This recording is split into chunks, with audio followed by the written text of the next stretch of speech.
মধুমিতাদি এরকম পারফরমেন্স এরকম মাঠে করেছে এর আগে শুট ছাড়া, মানে কোনোদিন করা না হয়েছে? না না, এরকম আমার এক্সপিরিয়েন্স খুবই সারিয়াল, আমি ভাবতেই পারছি না। শুধু তাই নয়, তার আগে যা যা এখানে হলো কারনামা, মানে আমি দারুণ মজা করছি, দারুণ এনজয় করছি, আরো বেশি আমার মোটিভেশন বেড়ে গেল। আর এই যে মানুষের ভালোবাসা, এইটা কতটা এনজয় করছো?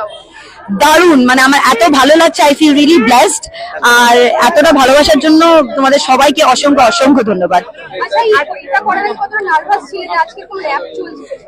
হ্যাঁ বাপরে, প্রচন্ড নার্ভাস তো ছিলাম। আমার এখনো মানে আমার পারফরমেন্স অ্যাংজাইটি, স্টেজ ফ্রাইট যেটাই বলো, আমার সেটা আছে, ভরপুর আছে। তো সেটা ঠিক টাইমে কোথায় চলে যায় ভগবান জানে। তো এখন আমি অন্যদের দেখে আরো বেশি এনার্জাইজ হচ্ছি। সামনে পুজো আর হ্যাঁ, প্রিপেয়ার তো করেছি, আমাকে লাইন্স দিয়ে দেওয়া হয়েছিল, দিনরাত আমি প্র্যাকটিস করেছি। রেকর্ডিং করার সময় আমাকে সবাই খুব সাহায্য করেছে। আর একবার র্যাপটা নিজে রেকর্ড করে নেওয়ার পর তারপরে বডি ল্যাঙ্গুয়েজের উপর কাজ করা শুরু করেছি। তোমার সঙ্গে কতটা রিলেটেড?